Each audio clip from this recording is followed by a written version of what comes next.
Kabupaten Bintan, Provinsi Kepulauan Riau, berdasarkan Rencana Induk atau Rinduk tahun 2020 sampai dengan tahun 2024 memiliki 4 kecamatan lokasi prioritas atau LOKPRI pada kawasan perbatasan negara yakni Kecamatan Bintan Utara, Teluk Sebong, Bintan Pesisir dan Gunung Kijang, yang tersebar di perbatasan antara Singapura dan Malaysia mengarah di Selat Singapura dan Laut Natuna Utara, di mana masyarakat kawasan perbatasan yang berada di pesisir laut tersebut mayoritas berprofesi sebagai nelayan.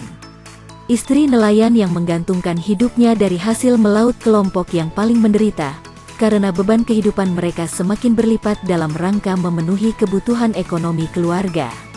Penjaringan ide. Di era pandemi COVID-19, belajar atau bekerja dari rumah merupakan suatu hal yang sebelumnya mungkin belum pernah terbayangkan. Segala aktivitas terbatas, apalagi ditambah masyarakat nelayan jika pada musim angin utara yaitu pada bulan November sampai bulan Februari, mereka tidak dapat pergi melaut untuk mencari ikan. Dengan demikian nelayan memiliki banyak waktu luang di darat.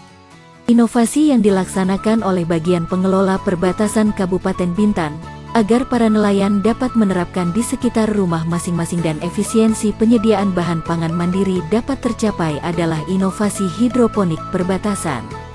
Selain untuk memenuhi gizi keluarga, hidroponik lebih bersih dan steril karena tidak ada tanah yang berceceran dan bebas dari hama pengganggu tanaman yang sering muncul dari tanah. Hidroponik cocok diterapkan di lahan sempit dan terbatas karena tidak memerlukan pot besar atau tanah yang luas, dan tanaman yang dihasilkan memiliki kandungan gizi lebih tinggi karena tidak menggunakan pestisida. Dengan hidroponik, diharapkan bisa menghemat pengeluaran dari rumah tangga nelayan. Bisa juga sebagai upaya mencegah krisis keuangan keluarga dengan menjual hasilnya ke pihak lain. Pengerjaan hidroponik relatif lebih mudah, tidak memerlukan banyak biaya, tenaga, dan waktu, bahkan bisa dimekanisasi dan otomatisasi sepenuhnya.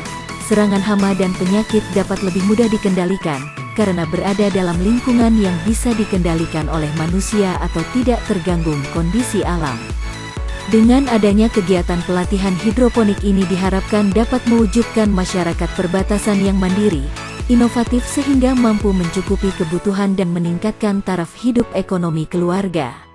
Kegiatan ini juga nantinya dapat menjadikan penambahan ekonomi keluarga minimal kebutuhan tanaman hidroponik. Selain itu juga dapat membantu masyarakat untuk mengkonsumsi sayur di lingkungan desa atau masyarakat sekitar di kawasan perbatasan. Selain itu, manfaat kegiatan hidroponik ini dapat dirasakan oleh masyarakat pesisir di kecamatan perbatasan saat menghadapi musim angin utara. Minimal pemerintah daerah dapat memberikan solusi kebutuhan dan pemenuhan sayur mayur yang dapat dinikmati baik untuk keluarga maupun lingkungan sekitarnya.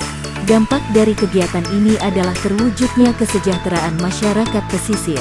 Pada Kecamatan LOKPRI Perbatasan, hidroponik ini berguna bagi masyarakat perbatasan dalam situasi kondisi masyarakat nelayan menghadapi musim utara, yang mana para nelayan tidak bisa untuk melaut dan mencari nafkah. Dengan budidaya tanaman secara hidroponik ini, minimal pemerintah daerah dapat memberikan solusi bagi masyarakat pesisir perbatasan dalam menghadapi musim angin utara.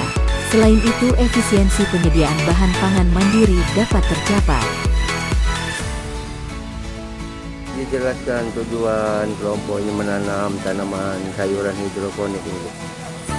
Tanaman hidroponik ini selain untuk membantu kita ibu-ibu rumah tangga yang bisa mempunyai penghasilan sendiri untuk di rumah, ini pas lagi musim utara, jadi membantu para nelayan juga Pak. Ini kan mereka tidak bisa turun ke laut ya, dalam 3 bulan ya biasanya musim utara itu gitu.